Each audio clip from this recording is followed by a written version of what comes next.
we'd finish off our story of the Iron Man. We'll start again on chapter 4, okay? It's called The Space Being and the Iron Man. One day there came strange news. Everybody was talking about it. Round eyes, busy mouths, frightened voices. Everybody was talking about it.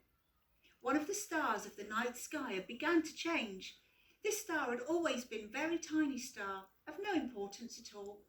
It had shone up there for billions and trillions and zillions of years in the constellation of Orion, that great shape of the giant hunter that strides across space on autumn and winter nights. In all its time, this tiny star had never changed in any way. Now, suddenly, it began to get bigger. Astronomers peering through their telescopes noticed it at first. They watched it with worried frowns. That tiny star was definitely getting bigger, and not just bigger, but bigger and bigger and bigger. Each night it was bigger! Bigger than the Dog Star, the large coloured twinkler at the heel of the hunter Orion. Bigger than Jupiter, the great blazing planet. Everybody could see it clearly, night after night, as it grew and grew and grew. They stared up with frightened faces, till at last it hung there in the sky over the world, blazing down, the size of the moon, a deep, gloomy red. And now there could only be one explanation. That star was getting bigger because it was getting nearer and nearer and nearer and nearer. It was rushing towards the world, faster than a bullet, faster than a rocket, faster than even a meteorite. And if it hit the world at that speed, why, the whole world would simply be blasted into bits in the twinkling of an eye. It would be like an express train hitting a bowl of goldfish. Ugh, messy.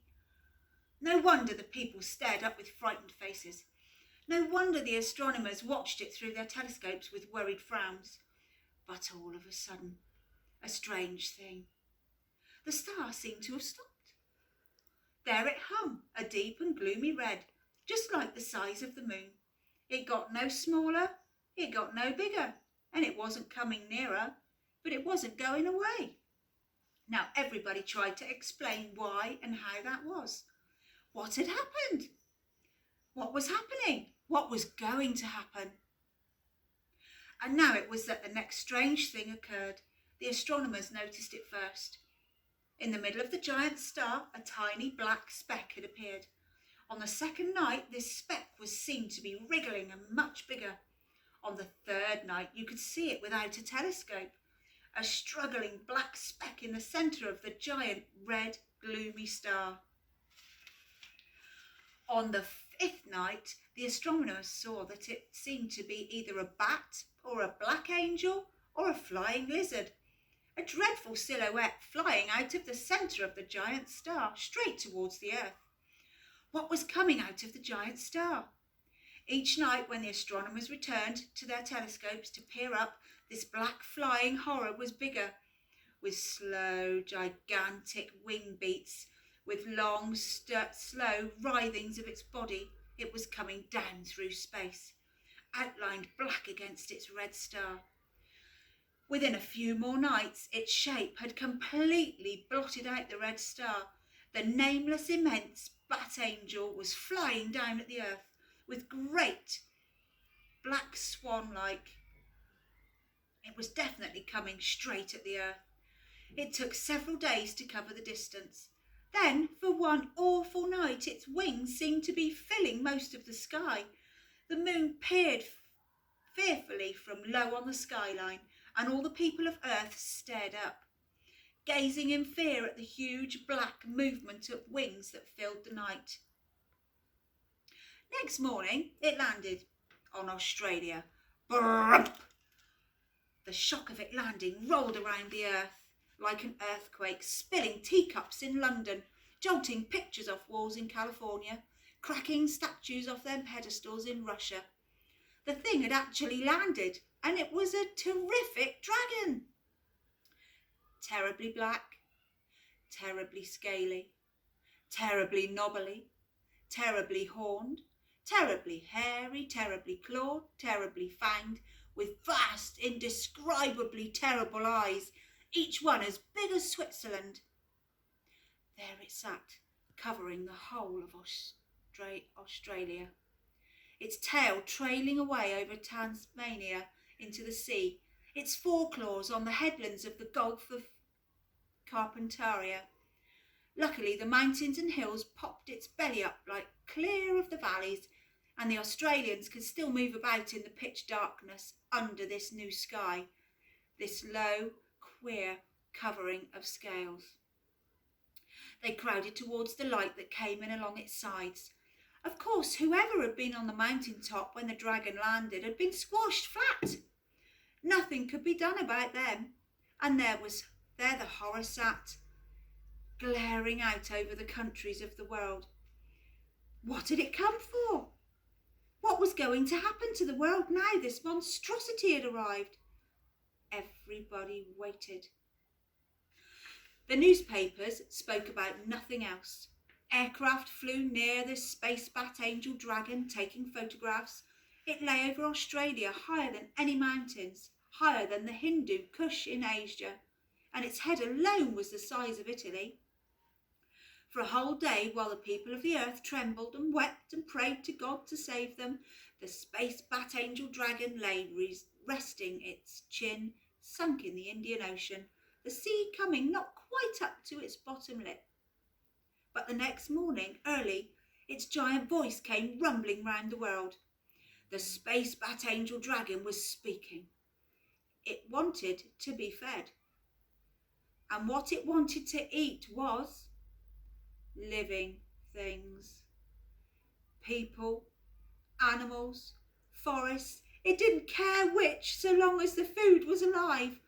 But it had better be fed quickly, otherwise it would roll out its tongue longer than the Trans-Siberian Railway and lick huge swathes of life off the surface of the earth. Cities, forests, farmlands, whatever there was in its way.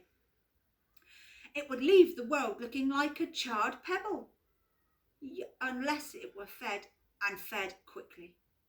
Its voice shook and rumbled round the earth for a whole hour as it delivered its message. Finally it ended and lay waiting.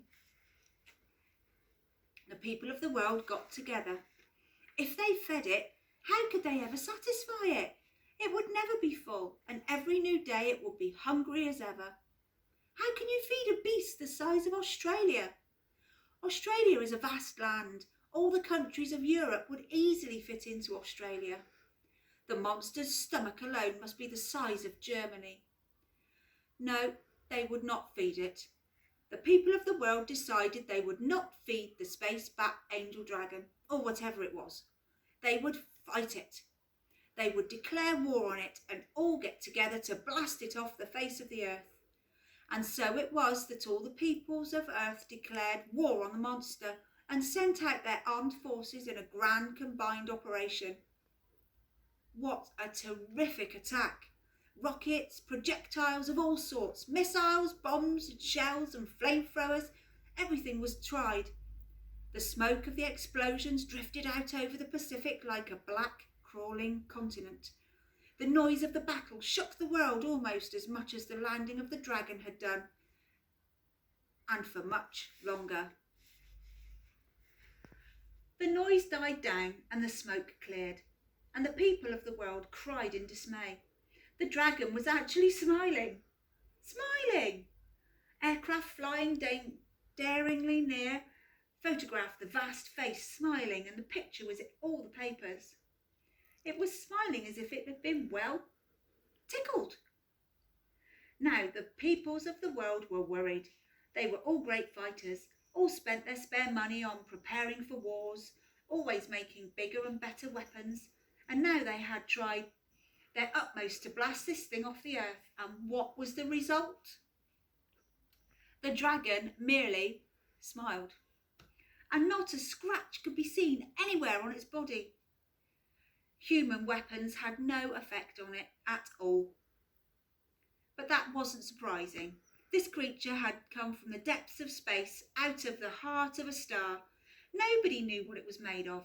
perhaps it could not be destroyed by means whatsoever. And now the space-backed angel dragon spoke again. It gave the peoples of the world 1 week in which to prepare its first meal.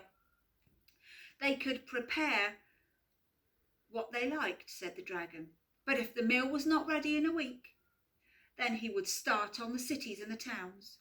The peoples of the earth, the kings, the presidents, the ministers, the farmers and the factory workers, the office workers, they all began to lament. Now what would happen to them? They would like to say the monster didn't exist, but how could they? There it was, covering Australia, staring out all over the countries of the world. Now the little boy Hogarth heard all about this. Everybody in the world was talking about it, worrying about it. He was sure the Iron Man could do something.